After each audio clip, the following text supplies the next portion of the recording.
나 은혜로 살리라. 그곳은 거룩하고 가장 높은 곳, 이제 시내산에서 갈보리로 올라가리라.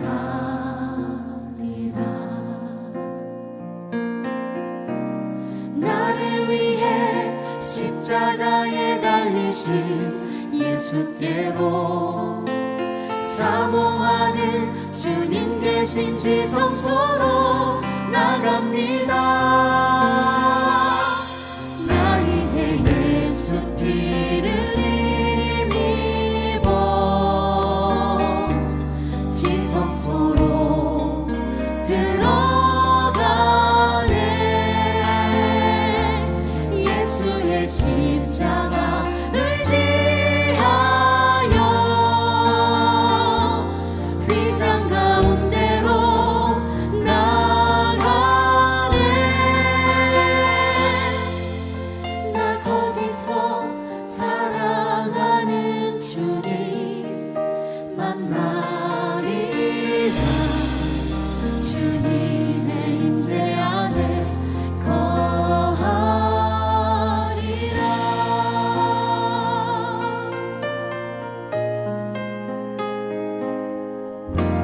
주께로 더 가까이 나가기 원하네. 이제 뜰을 지나 더 깊은 곳으로. 그곳은 거룩하고 가장 깊은 곳, 이제 휘장을 지나 지성소로 들어가리라.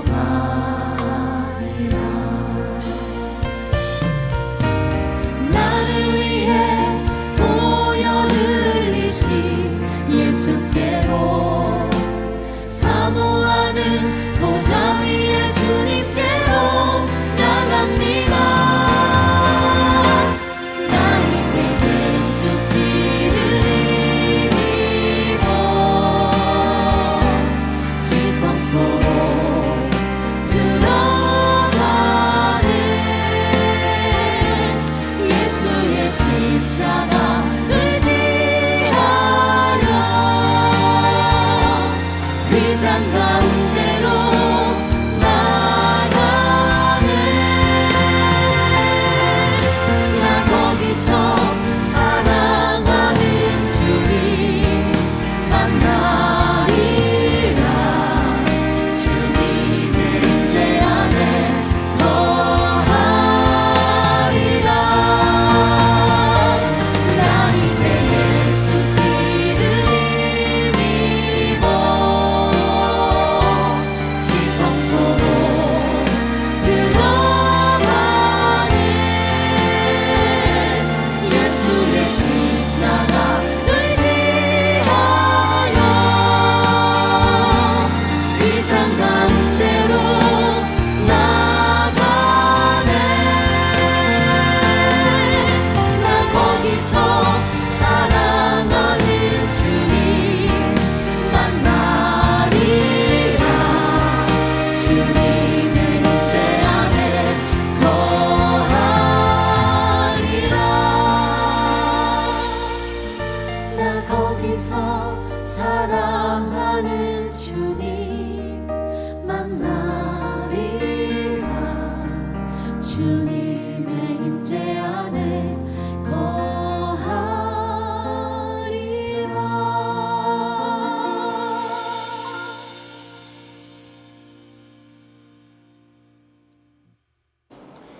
2021년 7월 18일 주일 예배를 하나님 앞에 드리겠습니다. 이 시간 성령을 구하며 기도하겠습니다. 구하는 자에게 성령을 주시겠다 약속하셨습니다. 이 시간 우리가 성령을 구하며 또 우리가 회개하며 주의 영을 사모하며 예배의 자리에 나아가겠습니다. 기도하겠습니다. 할렐루야. 사랑의 주님 감사합니다. 아버지 하나님, 이 시간 아버지 주의 영을 힘입어 예배하기 원합니다. 성령으로 충만하게 하여 주시옵소서. 아버지 주님을 원합니다. 힘을 의지합니다. 아버지 하나님 도와주시옵소서. 주여 아버지 하나님 도와주옵소서. 아버지 주영으로 충만하고 충만하게 하셔서 아버지 주님 받으시는 예배드릴 수 있도록 주 아버지 하나님 도와주시옵소서. 성령님 함께하여 주시옵시고 주 아버지 역사하시옵시고 하나님 도와주시고 하나님 도와주시고 하나님 도와주시옵소서. 아버지 주여 아버지여 도와주옵소서. 아버지 주님을 의지합니다. 주님을 의지합니다. 아버지 함께하옵소서. 주님 도와주시옵소서. 예수님의 이름으로 기도합니다. 할렐루야. 사랑해 주님 감사합니다. 이 시간 성령으로 충만하게 하여 주옵소서. 주께서 이 시간 예배하는 자리에 임재하여 주시고 우리가 주의 영을 힘입어 살아계신 하나님을 만날 수 있도록 주여 아버지 도와주시옵소서. 예수 그리스도의 이름으로 나아가오니 그 십자가의 복로를 붙잡고 나아가오니 주여 우리와 만나 주시옵소서. 감사합니다. 예수님의 이름으로 기도했습니다. 아멘. 이 시간 주기도문으로 함께 같이 기도하겠습니다. 하늘에 계신 우리 아버지여, 이름이 거룩히 여김을 받으시오며 나라가 임하시오며 뜻이 하늘에서 이루어진 것 같이 땅에서도 이루어지이다. 오늘 우리에게 일용할 양식을 주시옵고 우리가 우리에게 죄 지은 자를 사하여 준 것 같이 우리 죄를 사하여 주시옵고 우리를 시험에 들게 하지 마시옵고 다만 악에서 구하시옵소서. 나라와 권세와 영광이 아버지께 영원히 있사옵나이다. 아멘. 이 시간 우리의 신앙을 교독으로 함께 같이 고백하겠습니다. 하나님이 천지를 창조하신 것을 믿습니까? 예수님이 성령으로 잉태되신 하나님의 아들이심을 믿습니까? 예수님이 나의 죄를 위해 십자가에 못 박혀 죽으시고 3일 만에 부활하신 것을 믿습니까?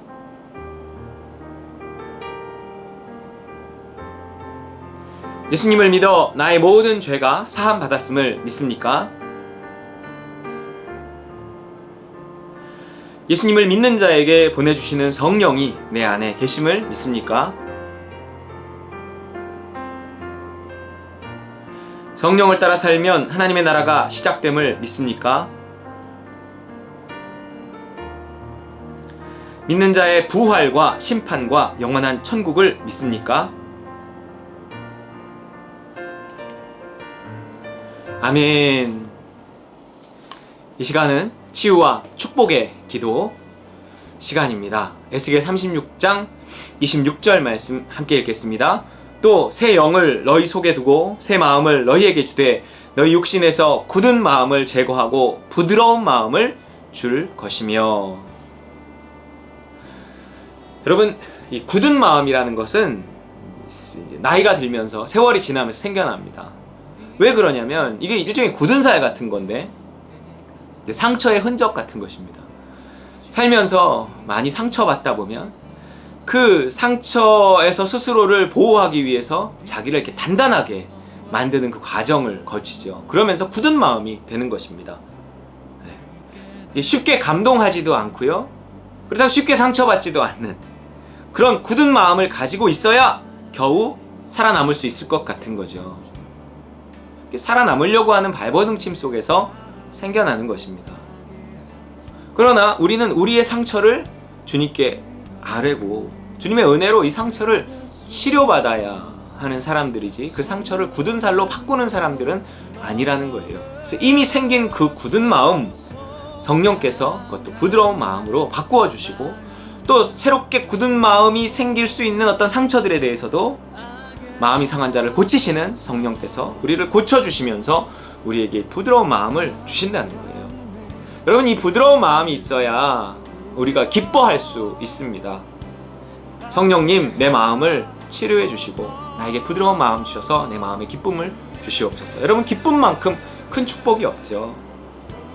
기쁨 가운데서 또 우리의 영과 육이 치료될 수 있는 것입니다. 하나님, 내 마음을 치료하시고 상처를 어루만지시고 나에게 부드러운 마음을 주셔서 하나님, 내가 즐거워하고 기뻐할 수 있게 도와주십시오. 우리 함께 같이 기도할 수 있기를 원합니다. 하나님께 치유와 축복을 구하며 기도하겠습니다. 할렐루야. 사랑해 주님 감사합니다. 하나님, 우리를 사랑하시는 주님, 우리가 더욱 주님을 사랑하기 원합니다. 우리가 주님을 더욱 의지하기 원합니다.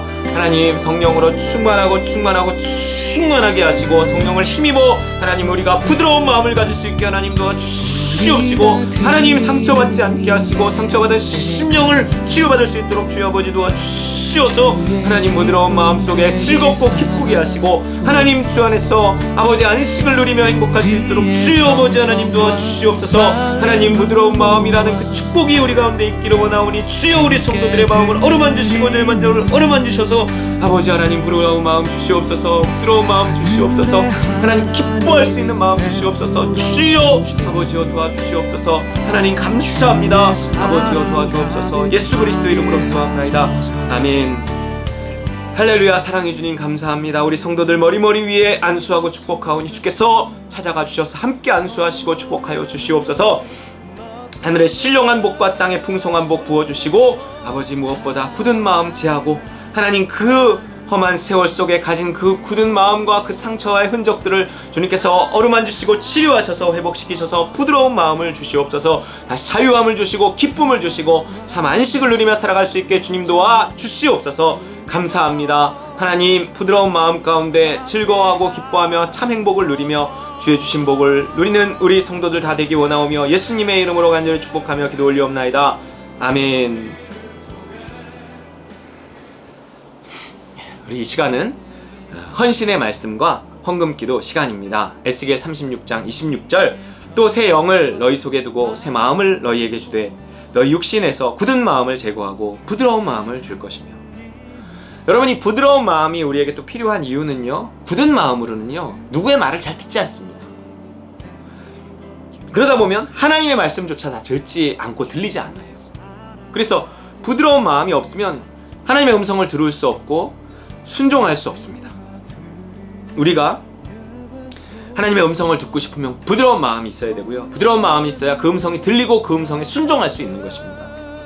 하나님 부드러운 마음을 주셔서 내가 즐거이 순종하는 삶을 살게 하여 주옵소서. 그것이 헌신이잖아요. 헌신의 기초는 부드러운 마음이라는 거예요. 성령이 주시는 겁니다. 새 영을 너희 속에 두고 새 마음을 너희에게 주는 거예요. 내 안에 오신 새 영 성령이여 내 마음을 부드럽게 하여 주셔서 온전히 순종하게 하여 주옵소서. 주님의 음성을 듣게 하여 주옵소서. 함께 같이 우리의 삶을 헌신하며 다짐하며 기도하겠습니다. 할렐루야. 사랑해 주님 감사합니다. 우리의 삶을 주님 앞에 올려드립니다. 주여 헌신합니다. 아버지 예수가 그리스도이심을 고백합니다. 내 삶을 받아 주시옵소서. 하나님 성령으로 충만한 삶을 살게 하여 주시옵소서. 아버지 주님을 의지합니다. 주여 아버지 하나님 도와주시고 주여 아버지 하나님 도와주시옵소서. 아버지여 아버지 하나님 주여 아버지 하나님 도와주시기를 원합니다. 하나님 도와주시옵시고 주여 아버지 하나님 도와주시옵소서. 하나님 아버지여 도와주시옵시고 하나님 도와주시옵소서. 하나님 도와주시옵시고 하나님 도와주시옵소서. 아버지여 감사합니다. 주여 아버지 하나님 우리의 삶을 하나님이여 아버지 주께 영광 돌리는 성신 받는 성찬이 원합니다. 예수 그리스도의 이름으로 할렐루야. 하나님 아버지 귀한 물질 주님 앞에 올려드립니다. 또한 이 물질에 우리의 헌신의 고백을 담습니다. 하나님 내가 가진 모든 것이 주님의 것임을 고백하며 그 핏값으로 예수 그리스도의 핏값으로 내 생명을 내 삶을 사셨음을 내 인생을 다 사셨음을 하나님 이 시간 고백합니다. 주께 내 삶을 드리며 하나님 주께 헌신을 고백하며 정말 예수가 그리스도인 삶을 살기 원하오니 또한 우리에게 부드러운 마음을 주사 온전히 주님의 음성을 세미한 그 음성을 듣게 하시고 순종하는 삶을 살게 하여 주옵소서. 귀한 물질 주 앞에 드리오니 주께서 축복하셔서 하나님 복 주시고 복 주시는 하나님 정말 주의 복을 누리는 우리의 삶이 되기 원하오며 예수님의 이름으로 간절히 축복하며 공헌 기도 올리옵나이다. 아멘. 할렐루야. 우리 이 시간 하나님의 말씀 함께 나누겠습니다. 오늘 하나님의 말씀은 성경을 함께 같이 찾아서 읽겠습니다. 사무엘상 18장 1절에서 12절 말씀입니다. 사무엘상 18장 1절에서 12절 말씀. 사무엘상 18장 1절에서 12절입니다. 같이 읽겠습니다. 다윗이 사울에게 말하기를 마침에 요나단의 마음이 다윗의 마음과 하나가 되어 요나단이 그를 자기 생명같이 사랑하니라. 그날에 사울은 다윗을 머무르게 하고 그의 아버지의 집으로 다시 돌아가기를 허락하지 아니하였고 요나단은 다윗을 자기 생명같이 사랑하여 더불어 언약을 맺었으며 요나단이 자기가 입었던 겉옷을 벗어 다윗에게 주었고 자기의 군복과 칼과 활과 띠도 그리하였더라. 다윗은 사울이 보내는 곳마다 가서 지혜롭게 행하매 사울이 그를 군대의 장으로 삼았더니 온 백성이 합당히 여겼고 사울의 신하들도 합당히 여겼더라. 무리가 돌아올 때 곧 다윗이 블레셋 사람을 죽이고 돌아올 때에 여인들이 이스라엘 모든 성읍에서 나와서 노래하며 춤추며 소고와 경쇠를 가지고 왕 사울을 환영하는데 여인들이 뛰놀며 노래하여 이르되 사울이 죽인 자는 천천히요 다윗은 만만이로다 한지라. 사울이 그 말에 불쾌하여 심히 노하여 이르되 다윗에게는 만만을 돌리고 내게는 천천만 돌리니 그가 더 얻을 것이 나라 말고 무엇이냐 하고 그날 후로 사울이 다윗을 주목하였더라. 그 이튿날 하나님께서 부리시는 악령이 사울에게 힘있게 내림에 그가 집 안에서 정신없이 떠들어대므로 다윗이 평일과 같이 손으로 수금을 타는데 그때 사울의 손에 창이 있는지라. 그가 스스로 이르기를 내가 다윗을 벽에 박으리라 하고 사울이 그 창을 던졌으나 다윗이 그의 앞에서 2번 피하였더라. 여호와께서 사울을 떠나 다윗과 함께 계심으로 사울이 그를 두려워한지라. 아멘. 할렐루야. 오늘은요 두 번째 골리앗이라는 제목으로 말씀을 나누겠습니다. 여러분, 기회를 잡아야 복을 받습니다. 하나님이 복을 주시고 싶어도요 기회를 잡지 못하면 복을 못 줘요. 그리고 그 기회는 기회 이러고 찾아오지 않습니다. 그래서 믿음이 필요하다고 했어요. 기회를 기회로 볼 수 있는 눈, 보이는 대로 판단하지 않는 평상시의 그 훈련, 믿음 주셨다는 이유만으로 그냥 순종하며 그 결과를 받던 그 훈련을 받은 사람만이 결정적인 기회가 찾아올 때 그것을 기회로 보고 덥석 범사에 헤아려 좋은 것을 취할 수 있다고 했습니다. 왜냐하면 그 응답이라는 것이, 기회라는 것이 현실 속에서 찾아오기 때문에 그렇다는 거예요. 가나안 땅의 7 족속처럼 항상 어떤 기회도 순수하게 어떤 거리낌도 없이 기회만 이렇게 탁 찾아오고, 그런 돈 벌 수 있는 기회? 그게 뭘로 찾아오겠습니까? 항상 모든 기회에는 이게 뭔가 가나안 7 족속처럼 우리가 부정적인 면들이 이렇게 좀 들어있다는 거예요. 근데 그것을 넘어서서 긍정적인 면을 볼 수 있는 그 눈을 훈련받아야 우리가 그걸 기회로 보고 잡을 수 있다는 얘기를 했었던 것입니다. 그 부정적인 면이 경쟁자건 경쟁사건 부족한 자금이건 나라의 상황이건 부정적인 건 항상 있다는 거예요. 그럼에도 불구하고 기회를 주실 때 그걸 기회로 보고 붙잡으려면 평상시 믿음으로 선택하는 훈련을 해야 한다 그랬습니다. 그래서 믿음, 곧 보이는 대로 판단하지 않는 훈련을 광야를 통해서 시키신 거다 그랬어요. 광야, 곧 우리 인생의 대부분은 보이는 대로 판단하지 않는 연습, 선악의 판단을 돌려드리는 훈련입니다. 자기보다 훨씬 강한 애굽의 군대를 깨뜨리신 하나님, 홍해를 가르신 하나님, 아말렉을 물리치신 하나님, 아무것도 없는 허허벌판 광야에서 먹여 살리신 하나님, 이 하나님을 경험하는 거예요. 현실적으로는 말도 안 되는데 믿음에 순종하니까 그게 가능해지더라 하는 거죠. 이게 되네?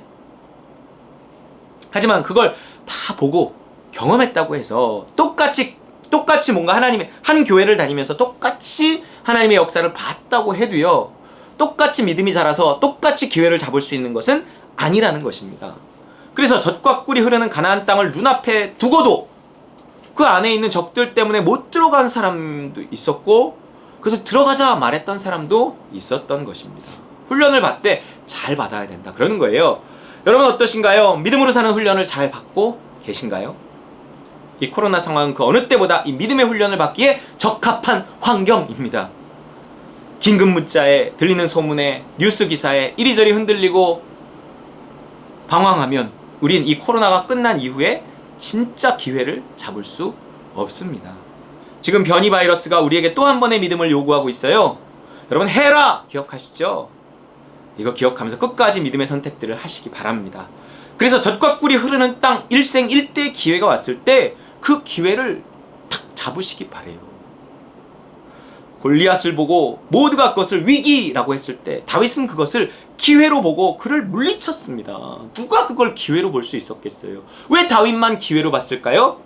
평상시 보이는 대로 판단하지 않는 광야의 훈련을 자기 아버지의 양을 치며 받았기 때문에 그렇습니다.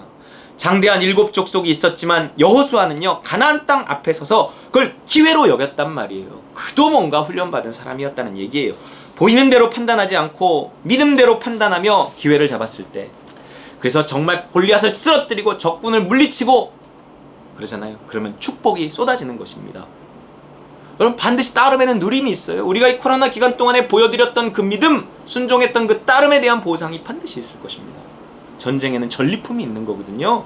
승리에는 전리품이 있어요. 이긴 자에겐 왕의 상급도 있습니다. 여러분, 만왕의 왕이신 하나님이요 이긴 자에게 다양한 복을 약속하셨단 말이에요. 자, 왕이요 골리앗을 죽인 자에게 무엇을 준다고 약속했나요? 왜 누림이 어려운 거예요? 따름이 어렵기 때문에 누림이 어렵습니다. 왜 따름이 어려운 거예요? 그거 다 하나님이 하시는 건데 믿지 못하기 때문에 어려운 거예요. 믿으면 쉬운 일입니다. 골리앗을 물리치는 거 내가 하는 건가요? 그가 하시잖아요. 믿으면 쉬운데 믿지 못하면 현실이 보이기 때문에 불가능합니다. 자, 왕이 골리앗을 죽인 자에게 무엇을 준다고 약속했나요? 믿음의 승리에 대한 보상, 따름에 대한 누림이 있는데 사무엘상 17장 25절 같이 읽어보겠습니다. 그를 죽이는 사람은 왕이 많은 재물로 부하게 하고 그의 딸을 그에게 주고 그 아버지의 집을 이스라엘 중에서 세금을 면제하게 하시리라. 돈을 받을까? 여자를 받을까? 고민하다가 돈 여자를 받게 되는 일은 없을 거라는 거예요. 왜냐면 둘 다 주시기 때문입니다. 좋은 걸 다 주세요. 뿐만 아니라 내 집안까지 챙겨주신답니다. 이게 다 승리자에게 주시는 거라고요. 전쟁에는 반드시 전리품이 있습니다. 그것뿐일까요? 오늘 본문은요 다윗이 골리앗을 죽인 후에 사울 왕에게 채용돼서요 스카웃됐어요. 막 그 다음에 블레셋을 물리치고 다니면서 백성들의 사랑과 명성을 얻는 이야기를 기록하고 있습니다. 자, 믿음으로 사는 자는 기회를 잡고 복을 받는다. 그렇게 다윗은 골리앗을 물리쳤고 상을 받았어요. 오케이, 그럼 이야기는 여기서 끝난 걸까요? 다윗은 그 후에 오래오래 그냥 잘 먹고 잘 살았다, 이게 끝이에요? 아니에요. 또 다른 골리앗이 다가왔습니다. 오늘은 이 얘기를 하려고 해요. 축복 이후 또 다른 골리앗, 또 다른 골리앗은 뭐겠어요? 또 다른 기회예요. 왜냐면 하나님이 주시는 것이 그 끝이 아니거든요. 골리앗을 물리치고 복을 받은 이후 다윗에게 그것이 가장 좋은 것이 아니었기에 더 좋은 것을 주시기 위해 또 다른 골리앗을 보내십니다. 그 또 다른 골리앗은 누구였을까요? 사실 이게 뭐 누구라고 말할 수도 있지만 누구라기보다 무엇에 가깝습니다. 그것은요 시기심이라는 거예요. 응답 이후, 내가 축복받은 이후 우리가 싸워야 할 또 다른 골리앗은요 누군가의 시기심입니다. 왜냐면 내가 잘 되는 걸 좋아하는 사람도 있지만요 당연히 그걸 싫어하고 시기하는 사람이 있게 마련이에요. 그게 인간 세상입니다. 차라리 적들과 싸울 때는 쉬웠어요. 그런데 이 시기심은 아주 가까운 사람들에게서 생겨납니다. 형제들에게서 생겨나고 그래요. 그러니 그 싸움이 더 어려울 수밖에 없는 거죠. 속상하거든요. 브루투스 너 맞아 뭐 이러면서 죽어갔잖아요. 시저가. 믿었던 사람에게서 이 시기심을 발견했을 때는 받은 복을 다 던져버리고 싶을 만큼 속상한 거예요. 내가 복을 받은 주인공이라면 누군가의 그 생각지 못한 시기심이라는 골리앗이 다가올 것을 예상해야 됩니다. 놀라지 말아야 돼요. 어쩌면 당연한 거거든요. 그것은 다음 축복을 위해 필요한 과정이에요. 또 내가 누군가의 축복을 옆에서 지켜봐야 되는, 내가 복을 이미 받은 입장이 아니라 누가 복 받은 사람을 지켜봐야 되는 입장이라면 내 안에 시기심을 조심해야 됩니다. 그것은 골리앗이기 때문에 그런 거예요. 하지만 그것도 기회라니까요. 골리앗이잖아요. 나는 내 안에 골리앗과 싸워 이겨서 복의 다음 차례가 돼야 합니다. 다음은 내가 주인공이 될 수 있다는 거잖아요. 골리앗을 물리쳤으니까 옆 사람의 축복이 나에게는 기회가 될 수 있어요. 시기심이 아니라 나도요 하나님, 뭔가 이런 소망으로 내가 내 마음과 생각을 지킬 수 있다면 그것이 다음 복을 받을 수 있는 기회라는 거예요. 물론 내 축복에 대해 모두가 시기하는 건 아니에요. 오히려 축하하고 축복해주는 사람들도 많습니다. 다윗의 승리에 대해서 함께 축하하며 기뻐하는 사람들이 있었어요. 3, 4절 시작. 요나단은 다윗을 자기 생명같이 사랑하여 더불어 언약을 맺었으며 요나단이 자기가 입었던 겉옷을 벗어 다윗에게 주었고 자기의 군복과 칼과 활과 띠도 그리하였더라. 골리앗을 쓰러뜨린 이후 사울 왕의 아들이었던 요나단이 다윗을 심히 사랑합니다. 그래서 자기가 가진 군복과 칼과 활과 띠까지 주었어요. 심지어 사울의 신하들도 그를 인정하고 축복합니다. 5절, 다윗은 사울이 보내는 곳마다 가서 지혜롭게 행하며 사울이 그를 군대 장으로 삼았더니 온 백성이 합당히 여겼고 사울의 신하들도 합당히 여겼더라. 인기마저 얻는 거예요. 또 백성들도 그를 사랑하잖아요. 6, 7절, 무리가 돌아올 때 곧 다윗이 블레셋 사람을 죽이고 돌아올 때 여인들이 이스라엘 모든 성읍에서 나와서 노래하며 춤추며 소고와 경쇠를 가지고 왕 사울을 환영하는데 여인들이 뛰놀며 노래하여 이르되 사울이 죽인 자는 천천히요 다윗은 만만이로다 한지라. 앞불사. 근데요, 저 노래 때문에 사달이 났습니다. 모든 것이 잘 풀려가고 있는 것 같은 상황에서 갑자기 사울 왕이 이렇게 배가 아프지. 살살 배가 아프기 시작한 거예요. 8절 9절, 사울이 그 말에 불쾌하여 심히 노하여 이르되 다윗에게는 만만을 돌리고 내게는 천천만 돌리니 그가 더 얻을 것이 나라 말고 무엇이냐 하고 그날 후로 사울이 다윗을 주목하였더라. 뭐 바로 벌을 주거나 그럴 수 없잖아요. 뭔 잘못을 했어요. 사울 왕의 시기심이 발동하기 시작한 거죠. 이 시기심이 한번 사로잡히면 사람은 거기서 벗어날 수가 없습니다. 이게 사로잡힌 거잖아요. 욕심에 사로잡힌 거잖아요. 사랑도 마찬가지. 사랑에 빠지는 거잖아요. 이게 스스로 통제가 안 된다는 뜻이에요. 그래서 골리앗입니다. 내 힘으로 어떻게 안 되니까. 욕심에 사로잡히듯 시기심에 사로잡혀 버렸어요. 그러니 그러고 싶지 않아도 그 시기심 때문에 종일 그 사람을 째려보게 됩니다. 첫 번째 골리앗을 이기지 못했던 사울, 그렇잖아요. 그러니까 두 번째 골리앗도 못 이기는 것입니다. 여러분, 무엇이 예수님을 죽게 했을까요? 바리새인들의 시기심이었어요. 백성들이 예수를 따르자 그 전까지 인정과 존경을 한 몸에 받고 있던 종교인들이 그를 시기해서 십자가에 못 박아버린 겁니다. 하지만 이것이 단지 바리새인들의 인간적인 시기심이었을까요? 아니에요. 여러분, 모든 시기심 뒤에는 사단의 역사가 있습니다. 그래서 우리의 모든 시기심은요, 사탄적인 거예요. 왜냐하면 사탄의 시기심에 대한 역사는요, 아주 오래됐거든요. 천사였던 그를 악마로 바꾼 것이 바로 이 시기심이었습니다. 사람이 시기심이 들어가면 악마같이 바뀌어요. 이사야 선지자가 비유적으로 이 천사의 타락에 대한 이야기를 기록했잖아요. 이사야 14장 12절 14절 시작. 너 아침의 아들 계명성이여 어찌 그리 하늘에서 떨어졌으며 너 열국을 엎은 자여 어찌 그리 땅에 찍혔고 내가 내 마음에 이르기를 내가 하늘에 올라 하늘의 뭇별 위에 내 자리를 높이리라. 내가 북극 지폐의 산 위에 앉으리라. 가장 높은 구름에 올라가 지극히 높은 이와 같아지리라 하는도다. 왜요? 왜 이런 생각을 했죠? 피조물인 주제에? 그럼 이게 시기심이 하나님을 시기했어요. 왜 하나님 당신만 찬양받습니까? 나도 찬양받고 싶습니다. 그 시기심에 사로잡히면 마귀처럼 변합니다. 시기심에 사로잡힌 사람의 속이 어떨까요? 여러분, 시기심이 좋은 게 아니니까 이게 속이 아닌 거예요. 시기심에 사로잡힌 사울 왕의 속이 어떤지를 상징적으로 보여주는 것이 그 다음 본문이에요. 10절 11절, 그 이튿날 하나님께서 부리시는 악령이 사울에게 힘있게 내림에 그가 집안에서 정신없이 떠들어대므로 다윗이 평일과 같이 손으로 수금을 타는데 그때 사울의 손에 창이 있는지라 그가 스스로 이르기를 내가 다윗을 벽에 박으리라 하고 사울이 그 창을 던졌으나 다윗이 그의 앞에서 2번 피하였더라. 다윗의 인기는 하나님이 주신 복인데 영적인 눈이 없으니 그냥 보이는 대로 자기하고 비교하게 되고 그러면서 시기심에 사로잡힌 겁니다. 바로 내 옆자리에 앉은 사람에게 일어나는 일이라고요. 내가 믿었던 사람에게 일어나는 일이에요. 그러니까 힘든 거죠. 시기심은요, 악령의 힘있는 역사입니다. 귀신이 그 사람 속에서 정신없이 떠들어대는 거예요. 이 말은 뭐냐, 부정적인 생각과 막 미워하는 마음이 막 끊임없이 막 일어난다는 거예요. 통제가 안 된다는 거예요. 그러니까 미치겠는 거죠. 그러니 괴롭고 힘들어요.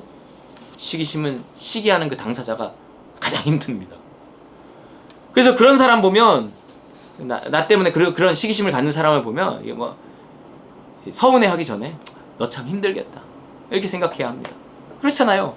같은 교회 다니고 같이 신앙생활했고 나도 열심히 살았고 나도 봉사 많이 한 것 같은데 어느 날 내 옆에 있는 사람이 복을 받으면 상대적으로 내가 초라해지는 거예요. 뭐 똑같이 못 받으면 상관없지만 그때 마귀가 틈을 타서 역사하는 거죠. 하나님이 참 좋은 분이지. 저렇게 복도 주시고 근데 넌 뭐니? 그래. 근데 난 뭐지? 그러면서 서서히 원망과 시기와 분노가 올라옵니다. 여러분, 응답 이후, 축복받은 이후 생겨나는 이 현상에 대해서 우리가 대비해야 한다는 거예요. 이게 두 번째 골리앗과 싸워야 합니다. 이 누군가의 시기심 일어날 수 있어요. 좀 전에도 말했지만 누군가 복을 받았을 때, 그리고 나는 못 받았을 때 거기에 어떻게 반응하느냐에 따라서 마귀에게 휘둘릴 수도 있고요, 다음 축복의 주인공이 될 수도 있다고 했어요. 자, 이렇게 생각해 보세요. 자녀 셋이 있는데 큰아이한테만 장난감을 사줬어. 그러니까 둘째는 좋아하면서 형하고 같이 놀아, 뭐 오빠하고 같이 놀아. 근데 막내는 뭐 삐쳐서 문을 쾅 닫고 들어가 버리는 거. 그럼 다음 선물 받을 사람은 누굴까요? 물론 우리야 이제 문 쾅 닫고 들어간 막내 사주겠죠. 무섭잖아요. 둘째야 뭐 잘 놀고 있으니까. 근데 하나님은 그러지 않아요. 여러분, 둘째 사줍니다. 다음 복 받을 차례는요, 함께 기뻐해 줄 수 있는 시기심을 넘어선 그 사람이 다음 복 받을 사람이에요. 골리앗을 이긴 거잖아요. 그래서 누가 복 받는 거 보면 그냥 우리 둘째 예성이 어렸을 때처럼 나도 그러면 된다고요. 왜 나만? 이러면 골리앗한테 지는 거예요. 자, 어쩔 수 없이 우리가 복을 받을 때 시기하는 사람이 곁에 있어요. 그러면서 그들이 던지는 창이 있습니다. 그냥 시기하기만 하나요? 공격하죠. 특히 나보다 힘 있는 사람은 그 시기심을 노골적으로 드러내면서 나에게 창을 던진다고요. 이 말은 그들의 말에요. 그들의 말에 날이 선다는 거예요. 이렇게 창을 던지는 겁니다. 괜히 딴 걸로 막 시비를 걸어요. 그럴 때 어떻게 해야 돼요? 그 날선 말이 날아올 때 어떻게 해야 되냐고요? 피해야죠. 지금 시기심에 사로잡힌 사울 왕의 창을 다윗이 어떻게 하고 있죠? 10절 11절 그 이튿날 하나님께서 부리시는 악령이 사울에게 힘있게 내리며 그가 집안에서 정신없이 떠들어대므로 다윗이 평일과 같이 손으로 수금을 타는데 그때 사울의 손에 창이 있는지라 그가 스스로 이르기를 내가 다윗을 벽에 박으리라 하고 사울이 그 창을 던졌으나 다윗이 그의 앞에서 2번 피하였더라. 자, 누군가의 날선 말이 날아올 때 이유 없는 공격 어떻게 해야 돼요? 몇 번 피해야 돼요? 2번 피해야 합니다. 여러분, 피하세요. 2번 피하세요. 피한다는 게 뭐예요? 상대하지 않는다는 건가요? 물론 그럴 수도 있고 그럴 필요도 있어요. 하지만 자꾸 내가 피하잖아요. 어쭈, 저게 날 피하네 이러면서 더 날뛸 수 있으니까 조심해야 돼. 그럼 어떻게 피할까요? 믿음으로 피하는 것입니다. 첫 번째 골리앗을 쓰러뜨렸을 때처럼 그 현상을 믿음의 눈으로 봐야 돼요. 저건 저 사람의 짓이 아니라 저 안에 역사하는 마귀의 짓이다. 그렇게 참았는데 또 창을 던지면 그때는 이렇게 생각해야 돼요. 아, 2번 던지는 것을 보니 정말 마귀의 짓이구나. 그렇잖아요. 성경에 나오잖아요. 이해하기 어려울 정도로 계속 자꾸 그러는 거는요, 마귀의 짓입니다. 다른 말로요, 이렇게 생각할 수 있어요. 누군가 내 성공에 미치도록 시기하는 사람이 있다면 내 성공은 누가 하신 일이라는 거예요? 하나님이 하신 일이라는 거예요. 그러니 영적인 세계에서 저렇게 마귀가 역사하는 겁니다. 하지만 내가 다음 복을 받기 위해서라도 피할지언정 맞서 싸우면 안 된다는 거예요. 그가 나를 죽일지언정 내가 그를 죽이면 안 돼요. 그것이요, 다윗이 사울을 피해 10수년을 도망다니면서도 그를 죽일 기회를 수차례 얻었음에도 불구하고 그 사울 왕을 죽이지 않은 이유입니다.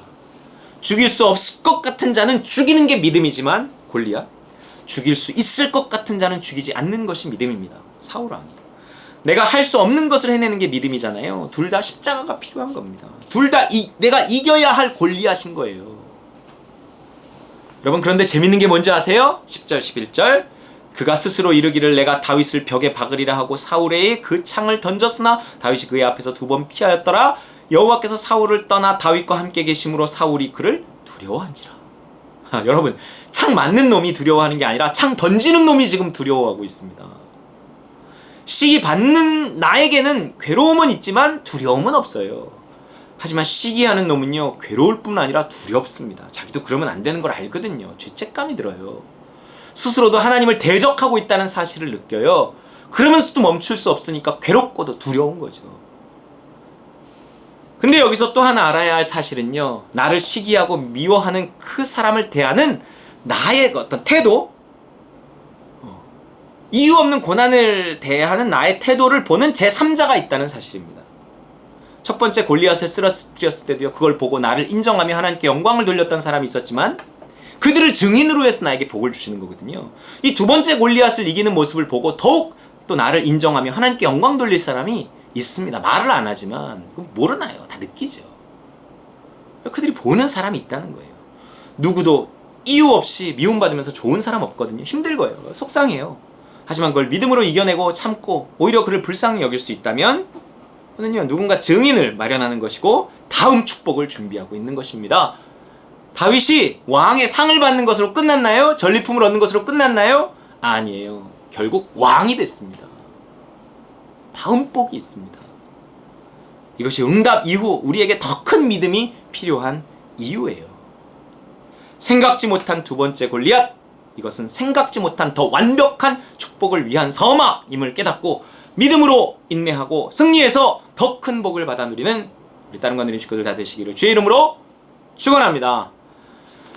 우리 이 시간 주신 말씀 붙들고 함께 같이 기도하겠습니다. 하나님, 내가 주께 복을 받게 하시고, 하나님, 내가 누군가 나를 시기할 때 하나님, 내가 그 시기를 믿음으로 이겨내게 하시고, 하나님, 내가 누군가 복받는 모습을 볼 때 내 안에 일어나는 그 시기심이라는 골리앗을 믿음으로 이겨낼 수 있도록 하나님 도와주시옵소서. 주신 말씀 기억하며 함께 같이 기도하겠습니다. 할렐루야. 사랑해 주님 감사합니다. 아버지 하나님, 우리에게 찾아오는 하나님 그 시기심이라는 또 다른 골리앗을 하나님 우리가 이길 수 있도록 하나님 도와주시옵소서. 하나님, 내 밖에서 일어나는 것이든 내 안에서 일어나는 것이든 믿음으로 밖에 이길 수 없사오니 주여 도와주시옵시고 믿음으로 승리할 수 있도록 주께 맡으며 의지할 수 있도록 하나님의 기적의 역사를 볼 수 있도록 주여 아버지 하나님 도와주시기를 원하오니 아버지여 도와주옵소서. 아버지여 도와주옵소서. 하나님 아버지여 도와주옵소서. 주여 하나님 도와주시옵시고 주여 아버지 하나님의 기적을 보여주시옵소서. 아버지 하나님의 역사를 보여주시옵소서. 주님을 기대합니다. 주여 아버지, 우리가 끝까지 믿음으로 승리하게 하시고 생각지 못한 그 복 누리게 하여 주시옵소서. 그러나 그 뒤에 주변에서 다가오는 모든 시기심을 또한 믿음으로 이기게 하시고 나 또한 내 안에서 일어났던 시기심들을 믿음으로 이길 수 있게 하나님 도와주옵소서. 골리앗을 이길 때 찾아오는 모든 상급이 하나님 우리의 삶에 넘치게 하여 주시옵소서. 예수 그리스도의 이름으로 기도합나이다. 아멘. 이 시간 찬송가 348장 마귀들과 싸울지라 함께 찬양하겠습니다.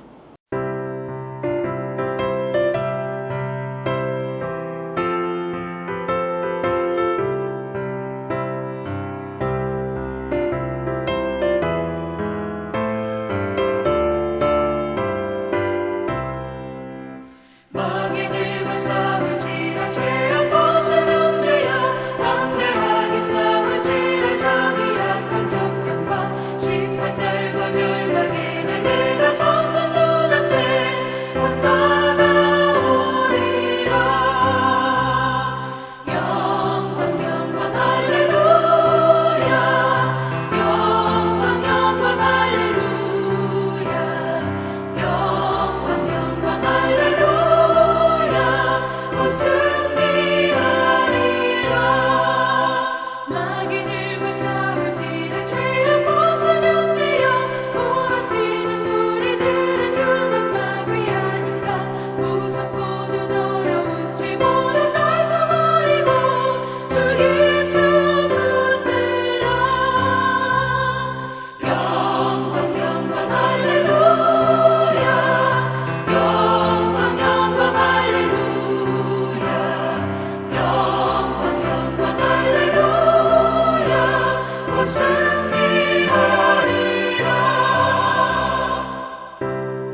곧 승리하리라.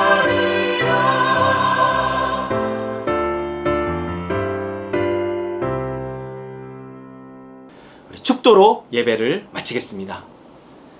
이제는 예수 그리스도의 그 무한하신 은혜와 하늘아버지의 크고 극진하신 사랑과 성령의 충만, 교통, 역사하심이 믿음으로 모든 좋은 것들을 끝까지 취하고 누릴 우리 따님과 누리 모든 성도들 그 머리머리 위에와 우리 선교사님들 위에 이 나라와 이 민족 위에 이제로부터 영원까지 함께 있을지어다. 아멘.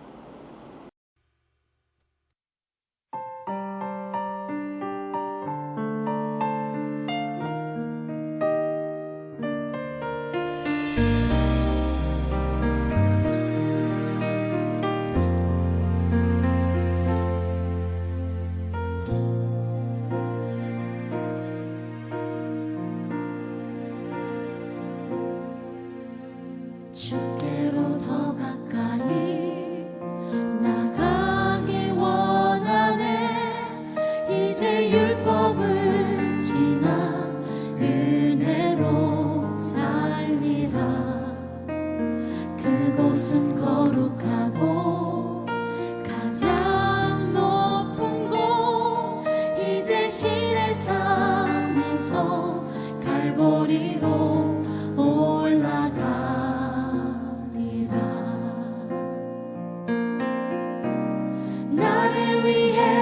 십자가에 달리신 예수께로 사모하는 주님 계신 지성소로 나갑니다. 나 이제 예수 피를 힘입어 지성소로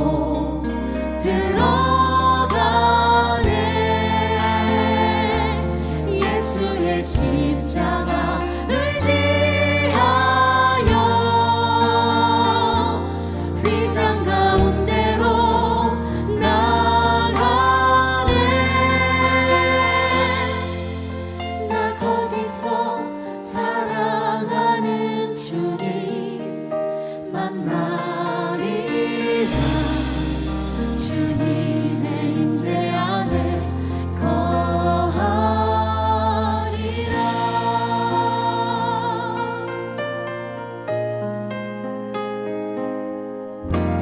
주께로 더 가까이 나가기 원하네.